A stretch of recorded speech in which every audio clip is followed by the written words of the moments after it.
So for today's task, we'll need the following: acetone or MEK. I have acetone. MEK is a slightly better option, but this is what I have on hand, so that's what I'm currently using. Your PVC glue, in this case, I'm using the solar glue specifically. A heat gun, some rollers, a paintbrush, a container to take and dilute your glue. You're going to do a 3-to-1 mixture for the acetone. You need less if you do the MEK, as it has a Correction, lower it has a flash point, higher so it flash doesn't, point. it lasts longer, so you need less of it. Anyways, tape, masking tape, as well as I generally make templates on my 3D printer, but you can do this with paper or anything like that. But I like to make them out of TPU, and then they're reusable. And since I do this a fair amount, it saves me quite a bit of prep time. Yeah, so you can use you'll also use the acetone for cleaning the area that you're doing first. So first I'd lay it out, figure out where everything is going to go, and then mask it off, and then apply the glue. The glue is applied to both surfaces, and 2 coats on each, with about a 15-minute cure time between. And then the contact adhesive will be dry to the touch, which makes it very easy to use. It won't feel sticky. It'll be completely dry, and you'll get everything lined up, and then you'll actually use your heat gun to reactivate the glue, and just sort of work it down with your rollers, heat it up, and that's pretty much it. And it has an incredibly strong bond.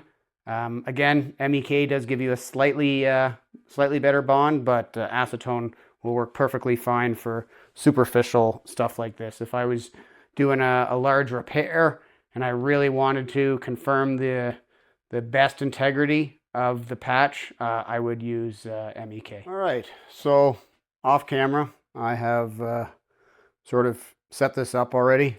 We've got the templates taped down, confirmed the alignment, because once we put this stuff on, while it is, if you reheat it, it is able to be removed again. It is quite time consuming. I've mixed up the glue with the acetone, and it's about the consistency that you want to have. So it's fairly runny still.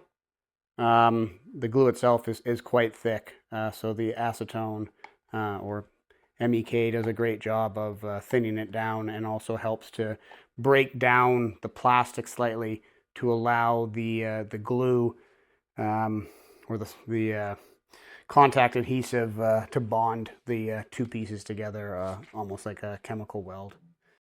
All right, so before we do any gluing, we're going to clean the boat as well as the accessory with just some acetone to ensure there's no dirt or grease. And it also helps to start to sort of break down that first layer of the PVC. You'll kind of notice when you do it that it almost becomes, the surface almost becomes tacky to the touch.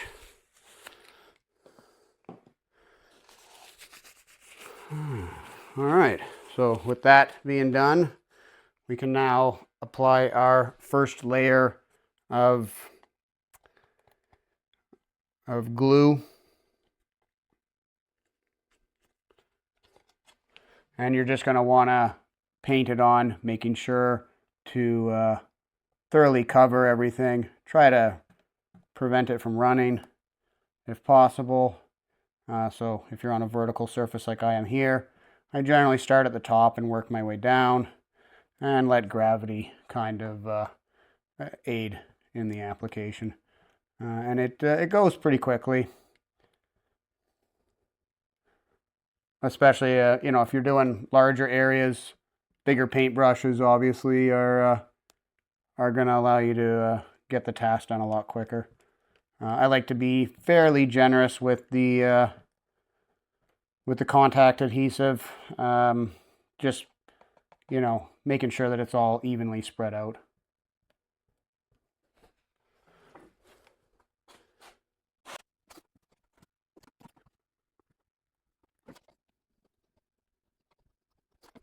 Now with the first coat applied to the boat, it's time to apply the first coat to these accessories themselves.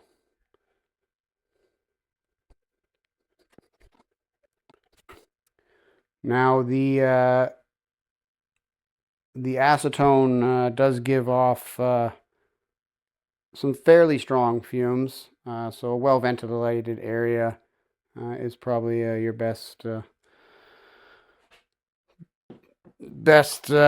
safety measure for yourself. Now with the first coat applied to all surfaces, we're going to wait 15 minutes before we apply our second coat, and I'll pick back up with you at that point. The 15 minutes has gone by, so it's time to do the second coat.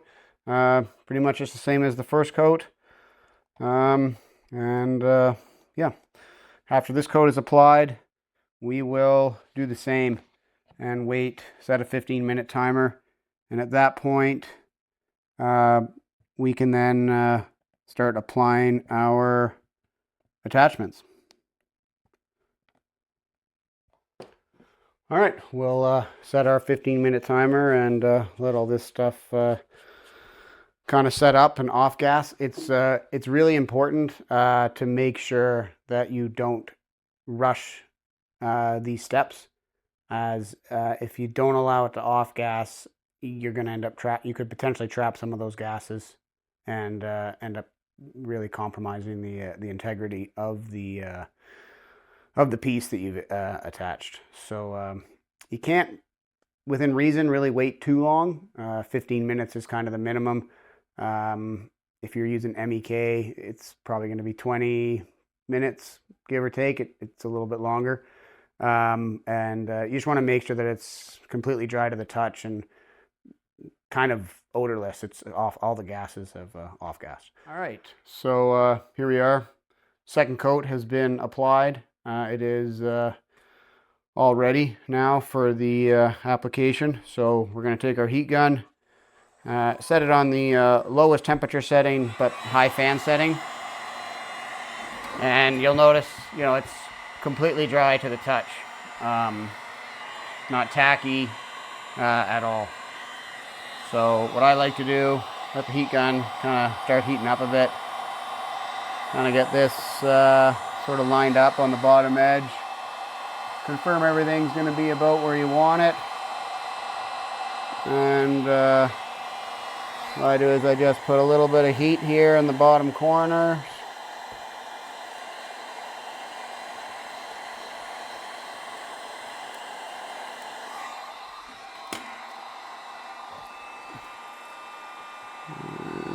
Kind of setting up now, so I'm going to pull off the template, get it out of the way.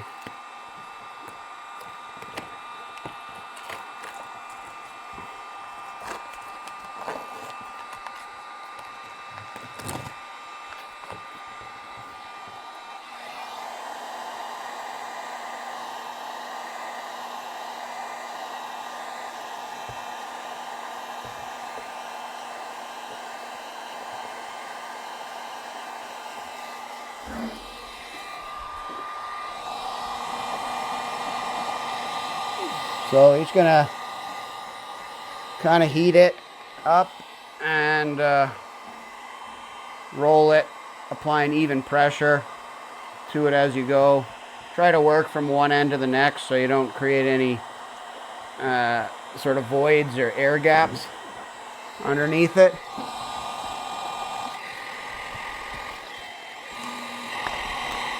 Depending on the thickness of the accessory you're adding, this particular one is a fairly thick piece of PVC, so you have to leave the heat gun on it a little bit longer to get it to get the heat to kind of penetrate through. Don't leave the heat gun sitting in one spot too long.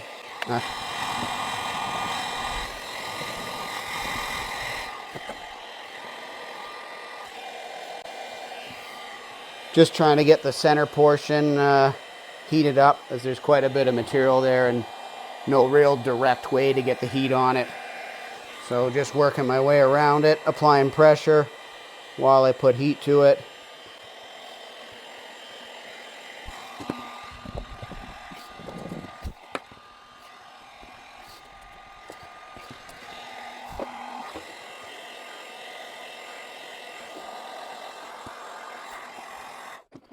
And there you go. It's on now, and it's you can see it is pretty secure there. You are still going to want to give the glue, ideally, at least 24 hours to 100% cure. The more time, the better. So if you can get this done a few days before you're going out is ideal, but 24 hours in advance, it's going to be you're going to have pretty much 100% of your strength after 24 hours. I like to bring in this little roller where I can get a lot of pressure on it and just sort of work from the inside out. Just making sure that it's got really good contact all the way around. And that's that. I'm going to duplicate the same thing here for the other side, and then we'll get this ladder fit in here and get the front the top anchor point set on after that. All right, so we're back. Got the both pieces attached. Now this is a first iteration of this product. So for this one, I've made it so that just the one side is removable. So it's going to be a bit of a squeeze to put it in. You'll be witnessing this for the first time with me, so we'll see if that was a bad decision. I'm hoping there'll be enough flexibility to get it in, and then this piece slides in, and there's a set screw here that holds it in place. So let's see how this goes. Fingers crossed. I may look into making both of them removable in the future, but I mean, based on how smoothly that went, I think that this is probably a pretty good solution. Well, maybe I spoke too soon. Oh, no, there it goes. Get the set screw out of there so we can see it when it goes in. And line it up.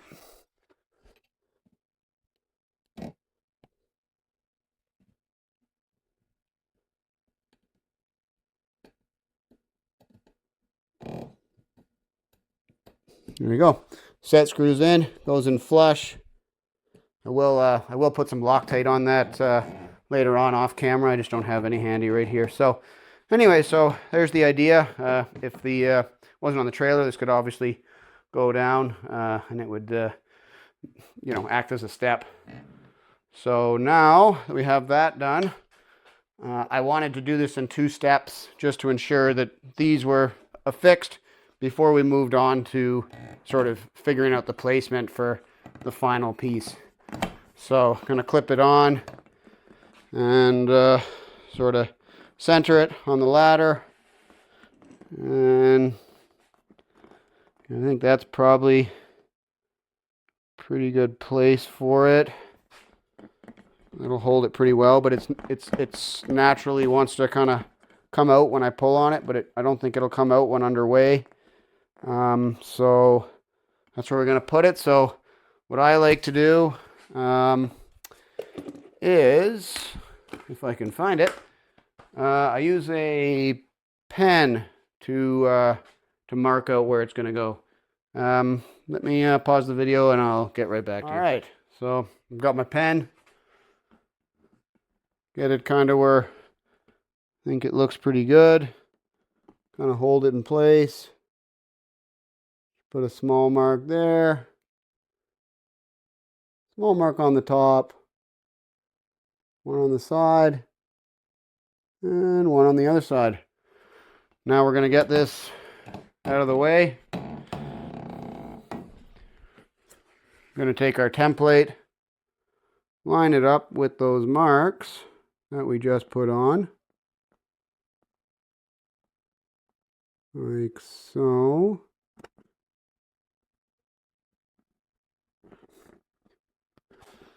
All right, that's all lined up.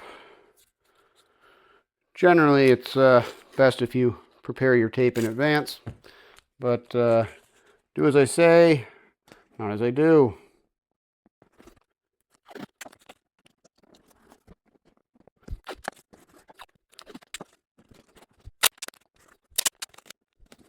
There we go, all taped up. Now it's just the same as the steps that we did down here, repeated, clean. First coat, wait 15 minutes. Second coat, wait 15 minutes, and then apply the piece. I'll start the recording once we're at that point to see the final install. All right, well, we've got the center piece secured. This obviously just holds it in the upright position when you're underway and not looking to use the ladder. When you're looking to use it, just grab it, pull it off. Obviously, again, when it's not on the trailer, it would lay down in the water there and help you get a step up into the boat if you're sitting in water. Just makes egress a lot easier.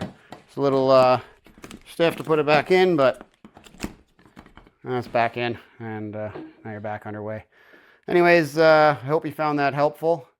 If there's anything else that you guys are curious about for installation wise, please drop a note there in the comments, and I'll do my best to address any questions or anything of that nature.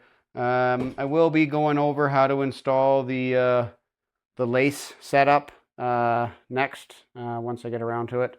Yeah, in the meantime, that concludes this video, and I apologize if it's a little clunky. It is a little strange talking to a camera, if I'm being honest, but hopefully with time it will become a little more natural for me. Anyways, hope you enjoyed the video, and please subscribe.